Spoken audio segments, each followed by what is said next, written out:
Welcome to chemistry planet. हम पढ़ रहे हैं फास्ट रिएक्शंस और आज हम पढ़ने वाले हैं relaxation method to investigate these fast reactions. ये मेथड दिया था मैनफ्रेड आइगन ने 1950 में।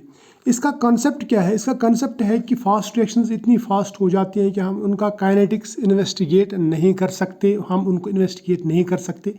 इसलिए पहले रिएक्शन को होने देना है, उसके बाद में उसके इक्विलिब्रियम को डिस्टर्ब करके उसका रिलैक्सेशन टाइम डिटरमाइन करना है, इन्वेस्टिगेट करना है। यानी वो कितना टाइम लगाता है वापस इक्विलिब्रियम में आने में, कंसंट्रेशंस कितनी चेंज हो जाती है, ये सब कुछ हम इन्वेस्टिगेट कर सकते हैं। लेकिन रिएक्शन को पहले होने देना है, उसके बाद में डिस्टर्ब करना है। अब ये जो डिस्टर्बेंस है या पर्टर्बेशन है, ये क्रिएट की जाती है बाय प्रेशर जंप, यानी प्रेशर इंक्रीज करने से, टेम्परेचर जंप या इलेक्ट्रिक फील्ड जंप। अब इस चीज़ को समझने के लिए हम एक एग्जांपल लेते हैं प्रेशर जंप की, और इसके लिए सोफिस्टिकेटेड इंस्ट्रूमेंट्स लगते हैं। तो एक इंस्ट्रूमेंट में यहाँ पे आपको दिखाता हूँ, एक अपैरेटस। ये जो अपैरेटस है, इसमें देखिए यहाँ पे हाई वोल्टेज है, कैपेसिटर है, और फिर ये जो हाई वोल्टेज के साथ में यहाँ पे रिएक्शन सेल जुड़ी हुई है जिसमें रिएक्शन मिक्सचर है। अब मान लो इसमें रिएक्शन हो गई है, उसके बाद में एक लाइट सोर्स है जिससे कंटिन्यूसली लाइट जाती है और इस सोल्यूशन के थ्रू जाने के बाद में फोटो मल्टीप्लायर पे जाती है। जब तक यहाँ पे कंसंट्रेशन फिक्स है, इक्विलिब्रियम में है, तब तक यहाँ पे कोई फ्लक्चुएशन नहीं आएगी। फोटो मल्टीप्लायर कोई करंट में फ्लक्चुएशन नहीं दिखाएगा। जो ही हम इसमें वोल्टेज बढ़ाएंगे, इतना हाई करेंगे वोल्टेज की यहाँ पे जो स्पार्क गैप है, ये वाला गैप, ये ब्रेक हो जाए और यहाँ से करंट फ्लो हो जाए, तो इसका जो टेम्परेचर है वो इंक्रीज होगा बाय अराउंड 10 डिग्री सेल्सियस। उससे इक्विलिब्रियम डिस्टर्ब हो जाएगा, कंसंट्रेशंस चेंज हो जाएंगी, रिएक्टेंट की भी और प्रोडक्ट की भी।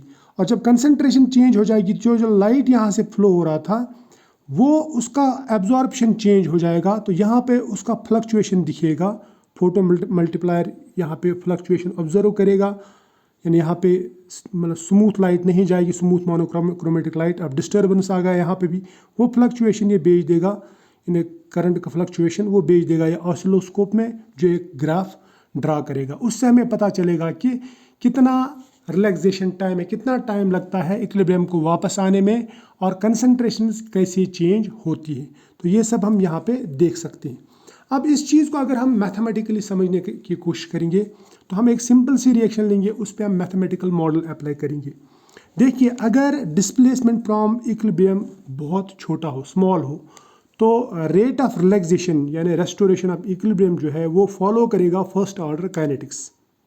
अब एक फर्स्ट ऑर्डर रिएक्शन लेते हैं, एक मॉडल रिएक्शन लेते हैं, सिंपल सी रिएक्शन, ये वाला। A gives B, B gives A, यानी ये इक्विलिब्रियम पे है। अब फॉरवर्ड रेट जो होगा वो रेट, स्पेसिफिक रेट, उसको हम लिखेंगे K1, और रिवर्स स्पेसिफिक रेट यानी रेट कांस्टेंट जो है वो लिखेंगे हम K इनवर्स। अब जब टाइम 0 होगा, जब रिएक्शन नहीं हुई होगी, तब A का जो कंसंट्रेशन है वो हम लेते हैं A, और B का कंसंट्रेशन तब 0 होगा। लेकिन रिएक्शन होने के बाद में A का जो कंसंट्रेशन है वो कम हो जाएगा, क्योंकि उसमें से कुछ पोर्शन B में कन्वर्ट हो गया। मान लीजिए X कन्वर्ट हो गया B में, तो B की कंसंट्रेशन हो गई X, इसकी कंसंट्रेशन रह जाएगी A माइनस X। क्लियर? अब हम इस रिएक्शन को समझने के लिए, इसका काइनेटिक समझने के लिए, पहले हम इस रिएक्शन को, रिवर्सिबल रिएक्शन को स्प्लिट करते हैं सिंपल रिएक्शंस में, वन स्टेप रिएक्शंस में। तो इसमें A देता है B, रेट कांस्टेंट है K1, और B देता है A वापस, और रेट कांस्टेंट है K इनवर्स। इसका जो रेट है, rate of formation of B, वो बराबर होगा decrease in concentration of A with time plus increase in concentration of B with time is equal to K1A, क्योंकि इसका रेट रिएक्टेंट पे डिपेंड करेगा, इसकी कंसंट्रेशन पे। इसी तरह से इसका जो कंसंट्रेशन है A का, वो इस B की कंसंट्रेशन पे डिपेंड करेगा। सो इसका रेट जो होगा वो बराबर होगा K इनवर्स इंटू B। अब फॉर्मेशन ऑफ प्रोडक्ट का अगर हम रेट देखेंगे, प्रोडक्ट क्या है हमारे पास B, तो rate of product formation will be equal to dB by dt is equal to forward rate minus reverse rate, क्योंकि रिवर्स में तो इसकी कंसंट्रेशन डिक्रीज हो जाएगी।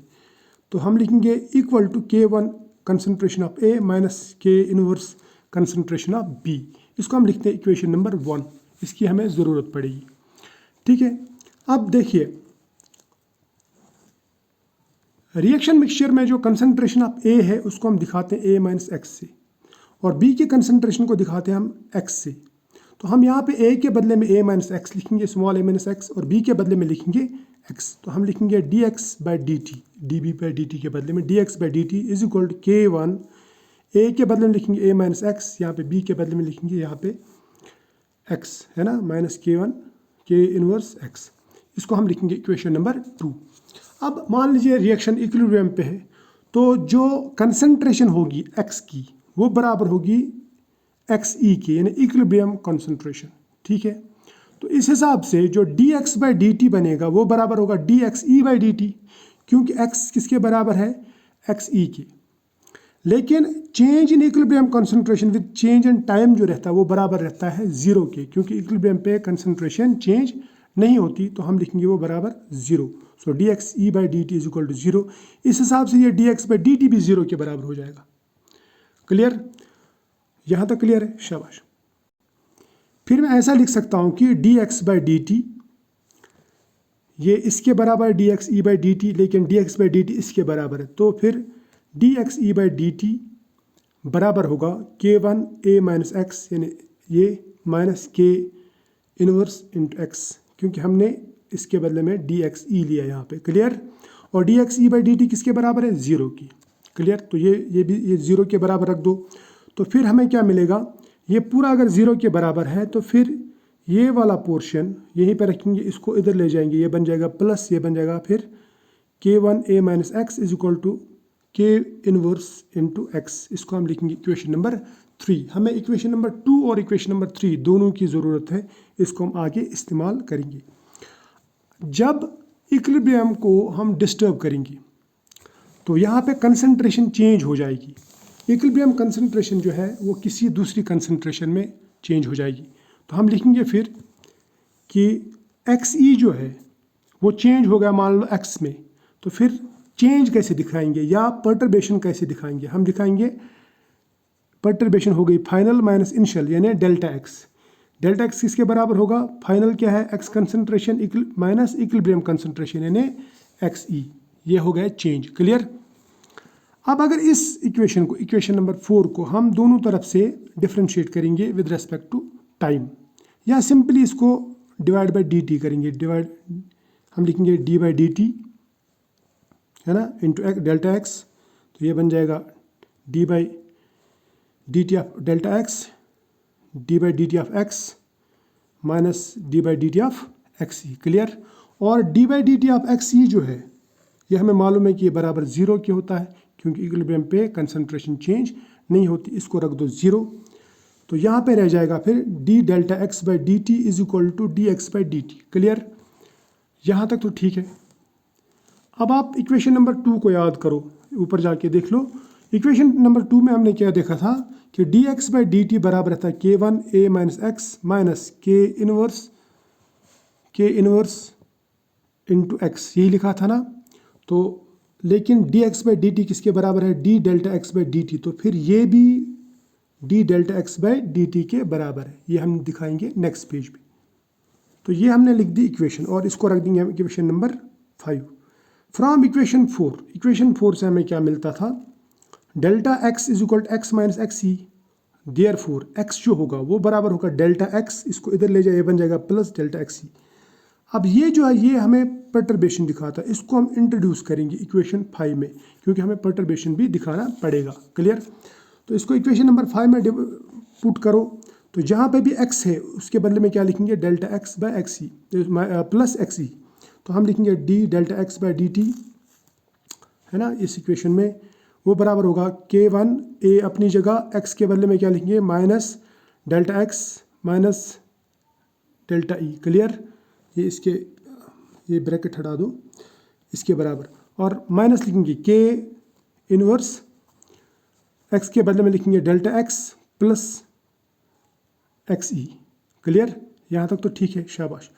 अब इसको हम ओपन करेंगे, ये बराबर हो जाएगा फिर d delta x by d t is equal to k one a minus ये और ये, क्योंकि ये माइनस है ना, ये बन जाए के वन डेल्टा एक्स, ये भी माइनस है के वन डेल्टा एक्स सी, यहाँ पे ये माइनस है माइनस के इनवर्स डेल्टा एक्स, और ये यहाँ पे प्लस है तो माइनस इंटू प्लस माइनस के इनवर्स डेल्टा एक्स, ये माइनस है, ये प्लस नहीं, ये माइनस है, ठीक है। यहाँ तक क्लियर है ये वाला। अब इक्वेशन 2 से हमें पता है कि इक्वेशन 2 से हमें ये मिला कि K1 जो है K1 इंटू ए माइनस एक्स वो बराबर है K इनवर्स इंटू एक्स। अब इस चीज़ को हम यहाँ पे इस्तेमाल करेंगे, देखो कैसे करेंगे। सबसे पहले यहाँ पे K1 और K1 और ये यहाँ पे भी K1 है, देखो ये K1 और ये K1A और K1 XE, इसमें से K1 निकालेंगे कॉमन, यहाँ पे रह जाएगा A माइनस XE, ठीक है। यहाँ तक क्लियर है। यहाँ से फिर क्या रह गया बीच में, यहाँ पे रह गया K1 delta x minus K inverse delta x minus K inverse x, ये हमने यहाँ पे लिख दिया। क्लियर। देखिए इक्वेशन 2 से हमें ये पता चला कि K1A माइनस XE जो है वो बराबर रहता है K इनवर्स XE के, यानी ये जो है ये इसके बराबर रहता है। अब ये प्लस है, ये माइनस है, तो ये करेंगे कट। अगर समझ में नहीं आया तो इसको आप ऐसे लिखो K इनवर्स XE यानी इसके बराबर, और ये अपनी जगह रखो, ये प्लस और ये माइनस कट। तो वहाँ पीछे क्या रहेगा, पीछे रहेगा d delta x by d t is equal to minus K1 है ना, यहाँ पे delta x minus K inverse delta x. अब इसमें डेल्टा एक्स कॉमन है, ये निकालो बाहर, तो ये क्या बन जाएगा, फिर ये बन जाएगा माइनस निकालो बाहर, दोनों का माइनस, तो ये बन जाएगा K1 plus K inverse into delta x, ठीक है। ये तो हमने काट दिया, मैंने ऐसे लिखा था, तो या मैं ऐसे लिख सकता हूँ इसको, ये जो है ना थोड़ा सा ओपन करके, मतलब साफ करके, d delta x by d t is equal to minus K1 plus K inverse into delta t, इसको हम लिखेंगे इक्वेशन नंबर 6। अब ये जो इक्वेशन है, ये मान लो ये है यहाँ पे रिएक्टेंट, सपोज ए या सी जो भी लिखेंगे हम, सी और सॉरी ये कांस्टेंट है, यहाँ पे कांस्टेंट, इसको हम लिखेंगे Kr, ये Kr कांस्टेंट है, और ये जो है ये है चेंज इन कंसंट्रेशन या रिलैक्सेशन फ्रॉम इक्विलिब्रियम, ठीक है। तो इस हिसाब से ये जो इक्वेशन है ये फर्स्ट ऑर्डर इक्वेशन है, फर्स्ट ऑर्डर रेट काइनेटिक्स से। क्लियर। इसको आप जो ना इन दोनों कांस्टेंट्स के बदले में एक ही constant K1 plus K inverse जो ये बराबर रहता है Kr, इसको हम कहते हैं रिलैक्सेशन रेट कांस्टेंट। यहाँ तक बात समझ में आई, शाबाश। अब अगर हम इस इक्वेशन को, इक्वेशन नंबर 6 को इंटीग्रेट करेंगे from time 0 to time t, तो फिर मैं लिखूँगा जो रिलैक्सेशन होगा 0 पे वो होगा डेल्टा एक्स 0 और t पे होगा डेल्टा एक्स t। तो यहाँ पे करो इसको integrate from delta x 0 to delta x t, ये बन जाएगा into d delta x by d t is equal to, ये तो कॉन्स्टेंट्स है ना, कॉन्स्टेंट को निकालो बाहर, अंदर क्या रहा, अंदर रहा डी टी। देखो डी टी कहाँ से लाया मैंने, अगर आप बोलेंगे डी टी कहाँ से, देखो ये जो है ना ये इधर लेके गया मैं और इसको इधर लाया, एक्स को एक साइड, डेल्टा एक्स को एक साइड और टाइम को इस तरफ लेके गया। इस इक्वेशन को आप इंटीग्रेट करने के बाद में हमें यहाँ पे मिलेगा, देखिए ये है डी एक्स पे एक्स बराबर रहता है लॉन एक्स, तो ये है लॉन एक्स, लेकिन लिमिट्स का है delta x 0 to delta x t, तो यहाँ पे delta x 0 to delta x t. ये है कांस्टेंट, यहाँ पे टाइम को देंगे लिमिट टाइम t माइनस 0, तो ये बराबर हो जाएगा t के। यहाँ तक इतना तो आता होगा आपको, ये तो क्लियर है, यहाँ तक क्लियर, शाबाश। अब इसको अगर वैल्यू देंगे डेल्टा एक्स को, हम क्या लिखेंगे, lawn delta x T minus lawn delta x 0 और lawn x T minus lawn x 0 बराबर होगा lawn x T divide by x 0, यही होगा ना। तो हम इसको लिख सकते हैं lawn delta x T divide by delta x 0 minus K1 plus K inverse T, ये अपनी जगह। अब ये जो है लॉन इधर ले जाओ तो ये बन जाएगा एक्सपोनेंशियल ऑफ दिस, ठीक है। फिर यहाँ पे रह जाएगा delta x T divide by delta x 0। अब ये जो ना डेल्टा एक्स 0 यहाँ पे डिवाइड में था तो यहाँ पे ले जाइए मल्टीप्लाई हो जाएगा, ये बन जाएगा delta x T is equal delta x 0 exponential of minus K1 plus K inverse T. Clear. अब ये जो एक्सपोनेंशियल टर्म्स हैं ये यूनिट लेस होनी चाहिए। अब यूनिट लेस कब होंगी, ये यूनिट लेस तभी होंगी जब ये इसका जो यूनिट होगा 1/t होगा, क्योंकि टेम्परेचर टाइम का तो अपना यूनिट है ना, पर यहाँ पे सेकंड है, तो इसका मतलब यहाँ पे सेकंड का इन्वर्स होना चाहिए ताकि ये और वो सेकंड इन्वर्स कट हो जाए और उससे हमें यूनिटलेस क्वांटिटी मिल जाए। ठीक है, ये तभी पॉसिबल है। तो इसका मतलब we must have, it is possible only if k1 plus k prime have the unit of 1/t।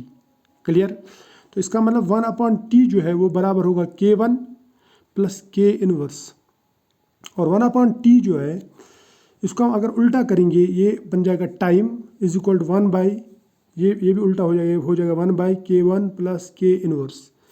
इस टाइम को हम कहते हैं रिलैक्सेशन टाइम और दिखाते हैं टॉ से, और इसको हम स्पेक्ट्रोस्कोपिकली भी डिटरमाइन कर सकते हैं। जो टॉ है, टॉ को हम 1/k1 प्लस k इनवर्स लिख सकते हैं। तो ये हम स्पेक्ट्रोस्कोपिक जो है स्पेक्ट्रोस्कोपिक मेथड से डिटरमाइन कर सकते हैं। आई होप आपको ये समझ में आया होगा।